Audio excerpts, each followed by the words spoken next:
Shalom. Before I begin, I want to give all praises to Yahweh, Ba'ashem, Yahushua, Ba'ashem, Rakakwadash, double honor to the apostles and elders, great millstone, and Shalom, teaching his word throughout the four corners in true sincerity. I'm back with another lesson through the spirit of Yahweh, Ba'ashem, Yahushua, Lord willing, is edifying unto the elect. Okay, that topic of this lesson, is, they want peace, but the Lord wants war.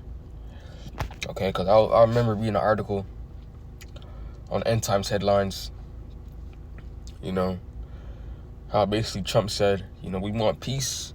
Okay, we don't want to go to World War III. He's been saying that he don't want to World War III, that they want peace, right? But even though Trump is saying that, and that's how really the average American feels, that they don't want World War III, it's inevitable, right? You cannot stop what Yahweh Shema Shai is about to prepare to do in the earth, because it's going to be an amazing work. You may look at it as, this guy's crazy. Like he's crazy. He's talking about World War III, people are gonna die and shit. But you have to look at the bigger picture, right? America, well, I should say Esau Edom, the so-called white man, right? Because we all know who this devil is. He's the true devil. He's the true nigga. This man has been causing hell, and he has been causing, hell, oppression throughout the four corners of the earth. Mainly with Jake, the animals, how he deals with the earth, even to his own people. So that this cancer needs to get put out. And that's going to happen through World War III, right? Because that war is not just nations fighting. It's bigger than that. It's talking about, it's more than these different nations fighting. Yeah, the nations go fight, but it's really the war where Yahweh Shai coming back, okay? The ultimate war. This is Joel 3. So I skip it. Joel 3, let's start at 1. All right, it says, "For behold, in those days, and in that time when I shall bring again the captivity of Judah and Jerusalem, I will also gather," well, let me break down the first verse. It says, "In that time he will bring again the captivity of Judah and Jerusalem." Right, so we're going to be restored, okay? We're going to be restored. We're not going to go back into captivity, but this is talking about the restoration of the Israelites, of the northern kingdom and the southern kingdom, which pertain to the so-called blacks, Latinos, and Native Americans. Okay, but what needs to happen for that to happen? For Slakia, I'm getting animated or excited. What needs to happen for us to get put back into that power seat, or us to be restored how we once were? It said, "I will also gather all nations and bring them down into the valley of Jehoshaphat, and will plead with them there for my people and for my heritage Israel, whom they have scattered among the nations and part of my land." Right? So for us to get restored as a nation, the Lord needs to gather these nations and judge them in the valley of Jehoshaphat, which is the Middle East. Right? You see the Euphrates River is drying up. Right? Everything is going according to prophecy. Lord is gathering the kings. Gathering the kings of the east. Right? For what? Wartime. You got Russia. You have China. It's China. Right? The different nations are going to fight against who? Right? Ultimately, they're going to play a part in destroying America. Of course. But they're going to fight against each other. And even in the midst of that, Yahweh Shai is going to come, who the word calls Jesus. And his name means he saves or he delivers. Okay? The Lord has, a judgment, for all these nations. Right?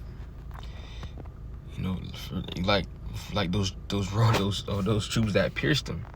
Right? Yahweh Shai is not coming back in a fashion where you think it's all, okay. It's, he's you're not going to see a fucking, a blue-eyed, leprosy-skinned, long, dog-haired demon come out the air.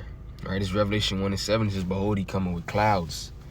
Those clouds represents the chariots of Yahweh Shemel Shai, who the world calls so-called UFOs, that Esau calls unidentified, flying objects or unidentified, aerial phenomenons, UAPs. Those are the vehicles of Yahweh Shemel Shai. It may sound crazy to the eye, but this is the things that we're coming into. Right? This devil has lied to us so much that he has made it seem as if, those ships and the ones operating those ships are big head, green skin, or gray skin, not speaking no English, right? But those are the chariots, and within those chariots are the angels of Yahweh Shemel Shai, and the Yahweh Shai is gonna come with that, with those chariots, with an army, basically. It says, every eye shall see him, and they also which pierce him, and all kindred of the earth shall well because of him, even so, amen. So this is not, a power that's coming back all,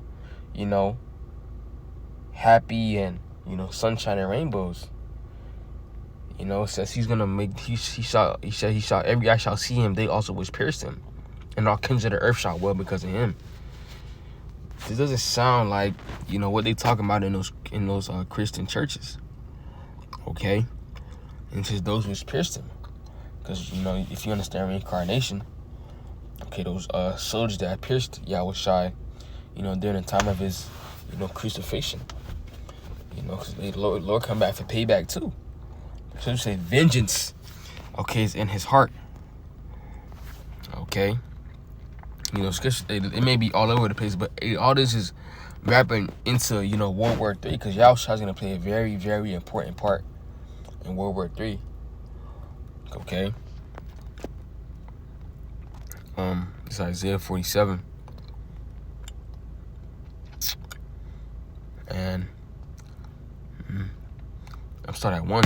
It says, come down and sit in the dust, O virgin daughter of Babylon. Babylon represents America. It says, sit on the ground, there is no throne, O daughter of the Chaldeans, for thou shalt no more be called tender and delicate. You see? Why is Babylon called the virgin daughter? Because America hasn't really got touched. Okay, but not for long. Okay? It says, take the millstones and grind meal. Uncover thy locks, make bare the leg. Uncover the thigh, pass over the rivers. Right? America's being exposed. We see in America for what it truly is. You make bare the leg, you're uncovering the thigh. Like, how a woman have a dress and she got that silk, she got that slit. You see in the thigh, right? You see it's all nasty, right? We seeing what America is truly about. Okay, it says, thy nakedness shall be uncovered, and thy shame shall be seen, and I will take vengeance, and I will not meet thee as a man. Right? We're gonna, we're seeing it now, with Epstein, that's a very prime example. Okay? And, with the prophets, we exposing Esau. Okay? Things that he's been hiding for, years, that he's been paying to hide who we truly are. Okay, the true nature of this devil is being seen, man. Not even only by us, but even Jake seeing this shit. Even fellow Edomites, seeing it. Right? But it says, continuing on, it says that yea, thy shame shall be seen, I will take vengeance, and I will not meet thee as a man. The Lord Yahweh Shai is not coming back how he did, the first time. Okay, he's coming as a godlike power. Hence, he's coming with clouds. Okay? And all the earth shall wail because of him. Because when you see Yahweh Shai come back, right, in the midst of World War III, when you see him come back, it's not gonna be again as you think. He's gonna come with what? Right? The fathership. That's why I say World War III is necessary. You have to look at the bigger picture. Because the bigger picture is the return of Yahweh Shai. Okay? It's like Exodus 13 and it's a lot. But I'm gonna read till 5. Well, I'm gonna read till 10 or 11, Salakia. It says in second Esdras 13 and 1, and it came to pass after 7 days, I dreamed a dream by night, and lo, there was a wind from the sea that had moved all the wave thereof. And lo, and Salakia, and I beheld, and lo, that man like strong with the thousands of heaven. And when he turned his countenance to look, all things trembled that were seen under him. This is that man rocks with that strong with the thousands of heaven, right? Going back to that Revelation 1:7, you see, Yahweh Shai coming back with an army, and it says, and when he turned his countenance to look, all things trembled that were seen under him, and whensoever the voice went out of his mouth, all they burnt that heard his voice, like as the earth felleth when it filleth the fire. You see? So with the concentrated fire from the chariots, okay, you know, people are going to get burnt. You know? And it says, after this I beheld, and lo, there was gathered together a multitude of men out of number from the four winds of the heaven to subdue the man that came out of the sea. Right? Because you have these different nations, okay, that's going to try to stop Yahweh Shai, but it's not going to work. You even have now Esau, Edom, you know, with Trump, you know, have his, you know, setting up his space force. Okay, why do you need a space force? Because they know that a time is going to come where they're going to need to arm themselves and fight against who? Okay, the only begotten Yahweh Shai.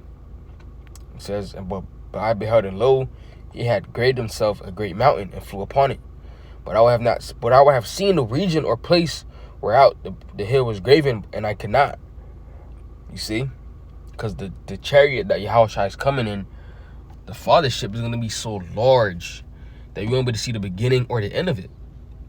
Okay? It says, and after this, I beheld, and lo, all they which were gathered together to subdue him were so afraid, yet there's fight. So even though these nations are going to be scared, they're going to still try to fight Yahweh Shai. Okay? Because imagine it, right? You a soldier on the field. Okay, you a soldier on the field. You fighting your enemy. Things just a regular fight. Then you see a huge, you know, UFO in the air. Okay? You see a huge UFO in the air. Everybody's going to stop because, again, it's so large you cannot miss it. Hence, every eye shall see. Going back to Revelation 1:7, every eye shall see. Because it's going to be so large that even those troops that are going to be fighting against each other are going to look up and stop fighting and going to be so afraid. Right? Because there's no way you're going to be able to fight against that with your little M14 or your Glock or whatever weapon Esau give you. Right? Even them being scared, the Lord's gonna put the spirit on them to fight, right? Because this is the time for Yahweh Shai to show his power and his glory. Okay, you know, it says, and lo, as he saw the violence of the multitude that came, he neither lifted up his hand nor held a sword nor any instrument of war, but only I saw that he sent out of his mouth as it had been a blast of fire, and out of his lips a flaming breath, and out of his tongue he cast out sparks and tempests. And actually, not actually talking about his actual mouth, but again, that concentrated fire from the chariot, right? And they were all mixed together, the blast of fire, the flaming breath, and the great tempest, and fell with violence upon the multitude which was prepared to fight, and burned them up every one, so that upon a sudden of an innumerable multitude nothing was to be perceived, but only dust and smell of smoke. When I saw this, I was afraid. Right, so, hey, man, you know, you ever watch a movie how a UFO would zap somebody, and they would get zapped, and then the only thing there would be their clothes, but their body just turned into dust. That's how it's gonna be when the concentrated fire from the chariot basically zapped them. Okay. You know, hey, man, this is beautiful. You know, going back to what I was speaking about, you know, in the beginning of the lesson, you know, this is, you know, look at the bigger picture of what is happening. You know, this is Yahweh, the return of Yahweh Shai, destroying, you know, our enemies. Because these different nations, right, they trying to fight for the power seat. Talking about World War III, talking about what nation's going to come up next. But, hey, man, the only one that's going to come up next is going to be Yahweh Shai. You know, people are scared of what's to come, and etc. But this is your paw. You know, Babylon is being exposed. You got World War III talks. Hey, man, call Halayim like Yahweh Shemel Shai. Okay, very, very exciting times. You know, getting closer and closer to the king the king's return, because the king is coming. Okay? Every knee shall bow when they see Yahushua. You know? You thinking about the negative, but there's really no negatives about it. People try to shine a bad light about people dying, etc. People die all the time. And more people are going to die. But the most important thing to do is to serve the Lord. Humbly. Okay, sincerely, fervently. Okay, because we're coming into a time where, you know, there won't be a time to serve the Lord. Unless you part of that, you know, unless you come at that last, that last hour, you know. And that we're coming into very, very dangerous times, but very, very beautiful times. You know, for us, Lord willing, I'm part of that number. Lord willing, you know, those watching this number, we part of the elect. Okay? You know, but with that, Lord willing, this lesson was edifying. I want to give our praises to Yahweh, by Shem El Shai, by Shem Kakodash, the Barnes, to the apostles and elders, great millstone, shalom, to the Hakim teaching, to the four corners, and show sincerity, shalom.